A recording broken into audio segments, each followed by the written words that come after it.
All right. So now that to recap, we've covered a lot so far. We talked about how to create your AdWords account, how to set up search campaigns, and a few nuances and best practices of that. So now, as we progress through the different platforms that AdWords has to advertise on, now I'm going to cover display campaigns. Now, display campaigns are banner ads. So banner ads that you see on sites out there, and AdWords gives you access to the GDN, otherwise known as the Google Display Network. And this is one of the, if not the largest display networks out there. And Google's very smart, where a few years ago or more than that, they created a network of literally millions of sites and apps that allowed advertisers to advertise on. And what's very compelling with their offering is very similar to search. You only pay if somebody clicks. So let's get started. So I'm going to click Display Campaigns here to create a campaign. And then go to New Campaign. And then this is going to be Display Campaign. And you pick whatever your goals are, whether it's sales, leads, website traffic, etc. But in this case, we are looking for sales. And there's two campaigns that you can do. You can do a standard display campaign, which are just standard banner ads. But you can also do Gmail campaigns. Now, Gmail campaigns will show an ad within Gmail. So if anyone has Gmail out there, and I'm sure the majority of you do, if you ever see an ad on top of your promotions or social tabs, those are Gmail campaigns. But for this tutorial, I'm going to dive into the most common, which are standard display campaigns. So with that, I'll just enter in my website as an example, DIYdigitalstrategy.com. Move on to the next. And it's pretty intuitive. So what's the campaign? I'll just say DIY Digital Strategy. You can enter in your locations. You can even do an advanced search. So if you're local, you can just type in your radius. And let's say I want to just target people 50 miles from my town where I live in. Go down through the settings. Languages, English is for me. What do we focus on? Clicks. For now, if you're just setting these up, always just focus on clicks. I'm going to have advanced Udemy courses, and at that point, I'm going to break down on how to leverage automated bidding to conversions. But if you're just getting started, don't play with that right now, because you need a good amount of conversions to even get into that. So right now, just do clicks. I either do manually set bids or automatically maximize bids. Maximize clicks, and you just hit whatever the majority, like the cost per click you're willing to pay at most. Maybe put like $1.50, and it'll just give you as many clicks as possible within that parameter throughout that day, per day. So let's say I'm willing to spend $10 throughout the day. Give me as many clicks as possible, but do not exceed $1.50 cost per click. So then, very similar to search, you're going to have ad groups. An ad group is simply the ad along with associated targeting to it. So in this case, let's do DIY digital. I'm just going to have one ad group because I'm just going to walk you through the different targeting that we have available. One, we can do how they've interacted with your business. So if you have a remarketing list, you can target people who have previously been to your site. And then I have my account. I have a pixel on my site, and it's linked with Google Analytics, so I can actually, if I wanted, I could just reach people who have been to my site. And there's a bunch of free resources, and if anyone has questions, just shoot me a line, see if I can help you guys out. But remarketing is super, super, super effective because you're only showing a banner ad to people who have previously been to your site. Next, in terms of different audience targeting, you can also do in-market audiences or custom intent. So in-market audiences are users that are, based off of their online behavior, they are in market for different products and services, and you can go down. So I'm in business services, I'm in advertising and marketing, so I could just select that. And on the right here, you can see how many people could I reach that falls within that target?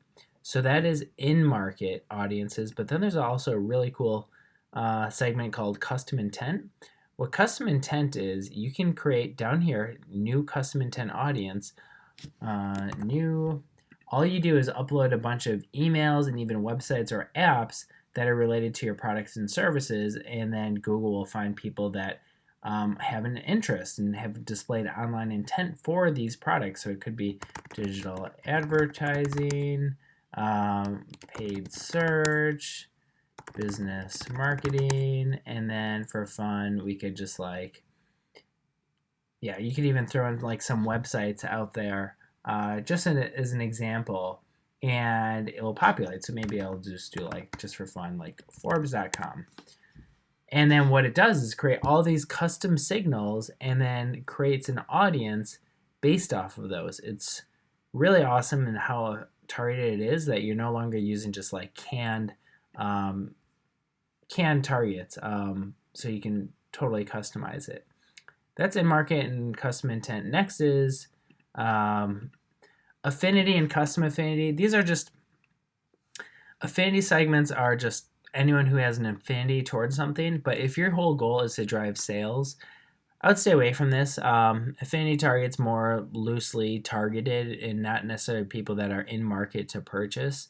And then if you do custom affinity down here, very similar to custom intent, you can customize the affinity. But unless if you're just looking for branding, I would avoid affinity targets. And if you're really just focused on driving action on your site, focus on remarketing, custom intent or in-market audiences or similar audiences, and I didn't cover that yet, but I will right now, is when you have remarketing lists, if your list is big enough, Google will create a similar audience that you can target, which are users that haven't been to your site, but they act very similar to those who are on their site. So it's a great way to finding new folks. Next, demographics, pretty straightforward here. Gender, age, parental, even household income. So if you sell a luxury item, maybe you want to aim a little bit higher on the SKU. That is demographics. If you want content targeting, you can do content targeting. So before we're talking about audience targeting. So regardless of where they are on the Google Display Network, how are we going to, or we can reach them. But the content targeting is differently. It's only serving an ad on contextually relevant websites. And you can target websites based off of different topics, as you can see right here. Or you can target based off of different keywords. So you could enter in advertising, digital advertising, and then show up on websites that have these keywords within. Within the keyword targeting, it has audience or content. If you click content, you're only reaching people, your ad is only shown on pages that have these types of keywords. If you do audiences, it reaches people that might be interested in these keywords. Next is placements. So you can toy around with this. You can say maybe you're looking just to show on certain websites such as, and you could just like enter them in. So let's see if we can advertise on Forbes.com. Add one placement, and we'll see my reach over here to see if that changes at all. It went down drastically. But you could curate a list of sites to serve on, which is pretty cool.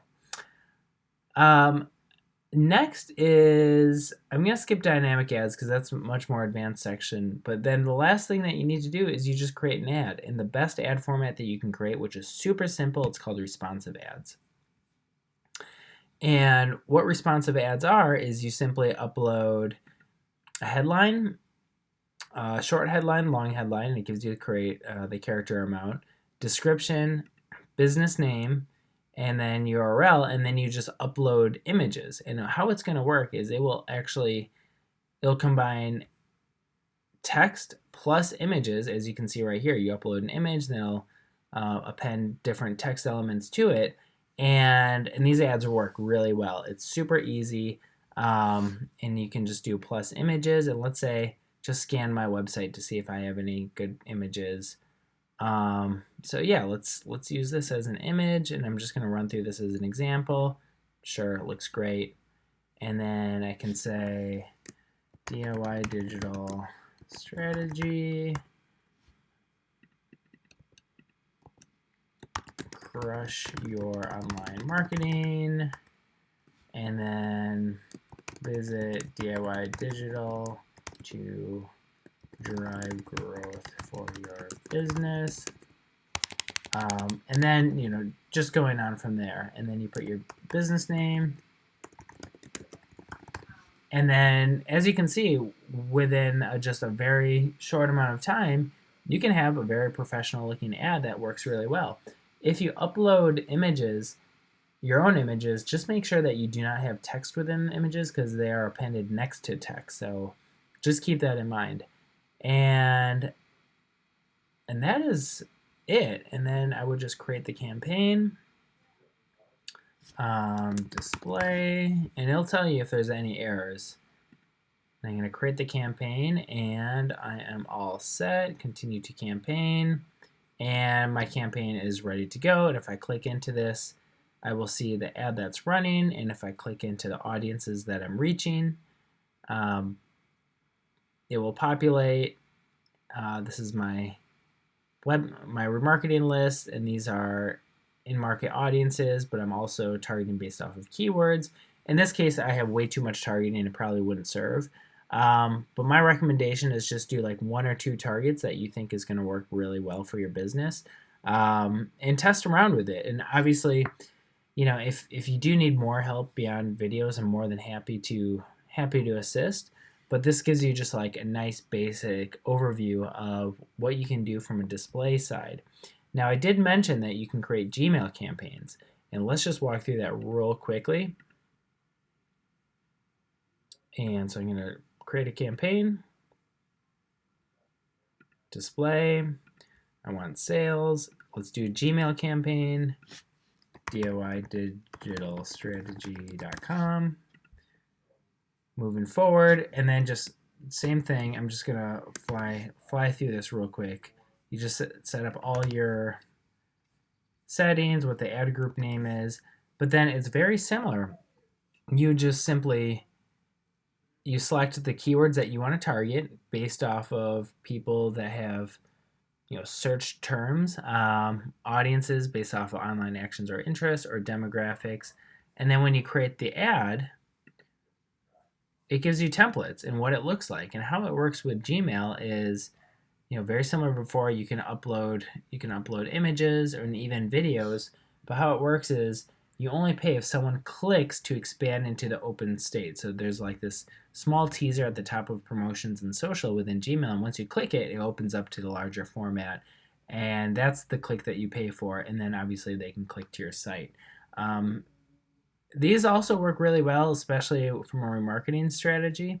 But I'm going to end this lecture right here on display. And again, feel free to reach out if you have any questions.